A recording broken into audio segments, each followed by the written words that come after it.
Yeah, so my view on search today is that it is a little bit of a forgotten discipline at some level. You see that at the practitioner level, people understand search very, very deeply. They know all the ins and outs and how to connect with audiences effectively via search. But where search is sort of forgotten, even though it represents more than 50% of the total investment that companies tend to make, is that the intelligence that comes out of it and the new ways of reaching people effectively through search are really not very well understood in many cases by the CMOs. And therefore they're not taking advantage. They're not taking advantage of some of the capabilities or the analytics that search offers them in either connecting with current audiences or connecting more deeply with future audiences, with future customers. The biggest innovations that we're going to see are around voice enablement and natural language processing. We're going to live in a world where personal assistants are going to understand natural language, spoken language, much better than they are able to do today. And that enables new connections between marketers and consumers.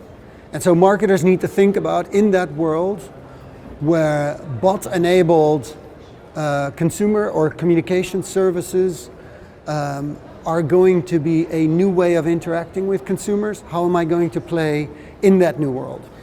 Yeah, as I think about viewability and fraud, it is of course a real issue today. It's not an issue or not a significant issue on the search side, certainly not around viewability. And on bots and fraud on that side, we have a lot of technology enabled that sort of deals with that at scale very effectively. But at an industry level, and particularly around display, it is a real issue. It is important that as an industry we deal with it very decisively, because it sort of undermines the credibility of the medium in many ways, and that is something that I don't think we can afford. I think it is also much more of an issue for the long tail and maybe the torso of publishers who may not have the same kind of capabilities to detect fraud in the same way that larger publishers do.